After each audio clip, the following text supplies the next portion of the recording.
The question that the government is concerned with, and I think they're not really concerned with this, it's more a political thing for power, but they use this a lot, is to say, but we were here first. Well, I can tell you that sections of Zimbabwe, the white people came there before the black people were there. There were black people in certain areas, other areas there were no people there. The tsetse fly in the low veld had prevented anybody from having cattle there, and so it was totally void of people when the white people initially came. So it's a question that governments and people have all over the world, who was here first. But the fact is, the black people who were there were two tribes. They'd fought against each other, they murdered each other. When the white people first arrived in the Gutu Chatsworth area where I grew up, the Shona people that were in that area were very happy that the white people had come because they were a protection for them from the raids of the impis, of the Matabeles. And so the white farmers started to build the place up, started putting roads and infrastructure. There was nothing like that before. People were living on hills in fear of the other tribes coming to destroy them. So the white people had come there to build infrastructure up. There was nothing like that before.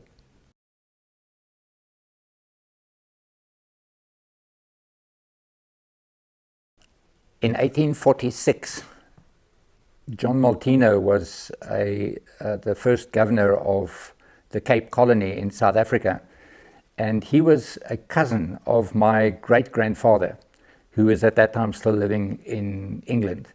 And he wrote to my great-grandfather and invited him to come to South Africa, him and his brothers, to do a joint venture in the Karoo, farming with merino sheep. And so they came. It took them 3 months by ship from England to the Cape. And you can just imagine from green England to come into the Karoo. I can't imagine that myself, what it must have meant to them. But they came and with ox wagon, they trekked from Cape Town all the way up to Nelspoort, which is a little bit west of, or rather east of Beaufort West. And there they started a very big venture, 3 brothers farming with merino sheep. Now in that area, just a little bit further east to that was Graafrenet, where Dr. Andrew Murray was the minister, and there was quite a lot of spiritual activity happening in the area. And various other ministers took this whole revival that eventually happened in 1860, and my own great-grandparents were very much involved and became personal friends with some of those ministers that were involved in that revival. And that set a spiritual scene for me and for the generations after that. My grandfather was born in 1847, just 1 year after my great-grandfather had arrived. And my father was born in Victoria West. They had moved up to Victoria West, which is still in the Karoo. He was born in 1894. I was born in Rhodesia. My father had joined the army to fight in the First World War, and then coming back in compensation for helping the British in fighting the First World War, many people were offered some money or loans to buy farms, and so he bought a farm in Rhodesia, and it was southern Rhodesia rather, as it was at that stage. And that's when my father started farming, and 3 others of his brothers started farming. His eldest brother had gone into mission work from South Africa. He was trained under Andrew Murray. He was in Morgenster Mission, missionary there. And so they were all quite close together. And that set a spiritual scene and also a farming scene. I grew up in that farming community, Gutu Chatsworth area. I loved it as a child. At 6 years old, my father passed away. He was 66 at the time. He was 61 when I was born. So I was very much a Laat-Lammetjie, as they call it in South Africa. But at 6 years old, My father had passed away, and my mother was a school teacher, and so we lived next to the school, and I grew up in that farming community. It was a special time for me. I enjoyed just the bush, the wildlife, going out and long walks into the bush. That was my life. That's where I grew up.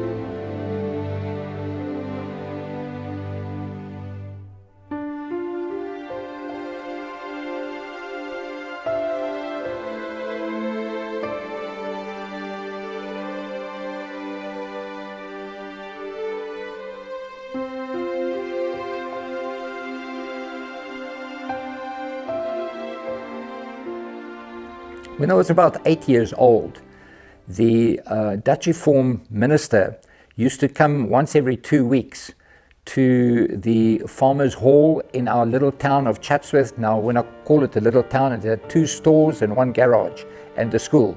That was our town, and a farmers' hall. And he used to have services, hold services in that farmers' hall. And my mother was a pianist, a musician. She used to play the piano for the church services.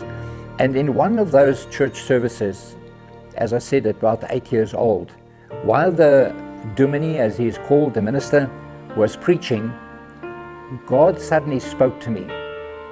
I had no idea that it was God. It was just a voice spoke to me and gave me a very definite instruction. And he said to me, one day you are going to stand up there and preach to these people. I got the fright of my life. It was so real to me. I was a very, very shy little boy, and just thinking of standing in front of people and preaching to them or speaking to them was my worst nightmare. But I never forgot that. I went into the car and sat in the car after the service, shivering in my boots, thinking, what will I say to these people? It was such a real call. But now, looking back, I know that it was a call into the ministry. And so, over the years, I've become involved with helping people and preaching to people and speaking to people. But when I was a teenager at school, the Zimbabwe war broke out. The Mugabe's terrorists started doing incursions into the country, and our country was plunged into a civil war. And so, late teens into my early 20s, we got used to living in a war-torn country. When I met Mandy, I was just 20 years old. We got married when I was 21 and she was 19. It was very challenging.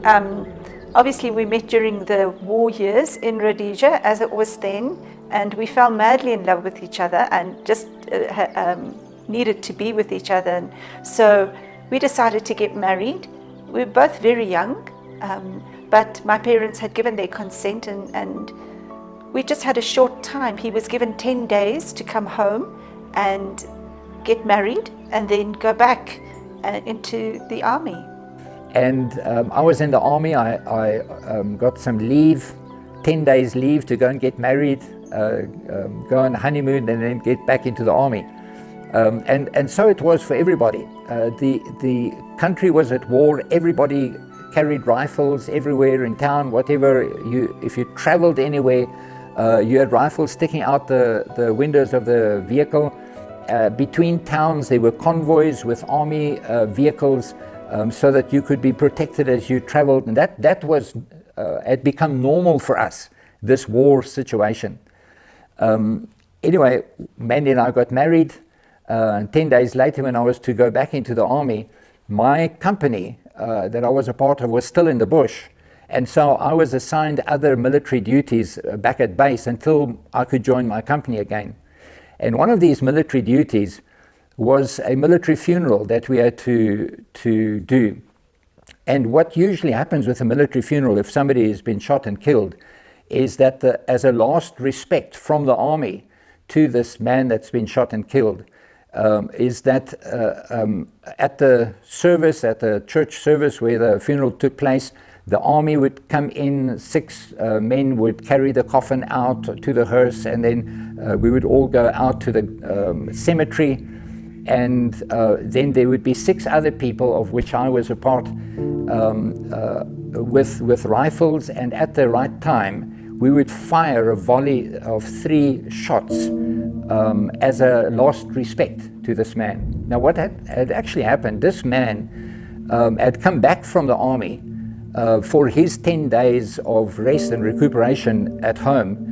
And as many of the young people at that time, with the pressures of the army life and all that kind of things, he went into a bar and got quite drunk. And in the bar, there was a fight that ensued, and he was killed by accident. I mean, everybody had weapons at that time, and somehow he got shot and killed in the bar.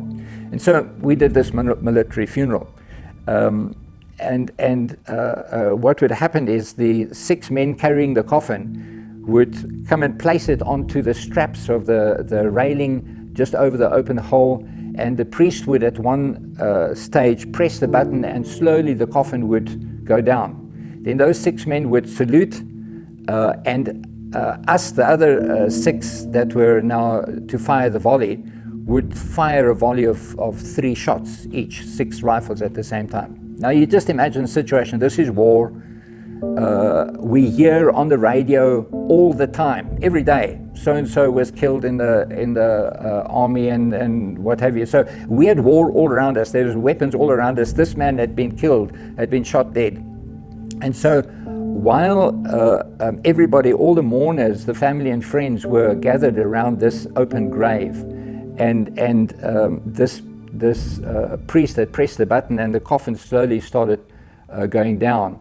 It was complete silence as the mourners were all in their own thoughts and quietly crying. And so they were not aware of us right behind them. And we with the command of our sergeant, we shouldered arms, aimed, and 6 people fired exactly at the same time. Now you must understand the war situation. The whole congregation took cover onto the ground, and there was a large, a rather plump lady right in front of us. I mean, we fired right behind her. Well, she felt as though she'd been shot. But in those days, the ladies had these big floppy hats, and her hat couldn't go down quite as fast as she did. So this hat floated down like a parachute onto the ground, and we just about burst out laughing from behind us, from behind the congregation. Well, we fired our 3 volleys, and the sergeant gave the command to shoulder arms, right turn, and march out of there so we could give vent to our laughter. But yes, there's some very funny things that happened in very serious situations.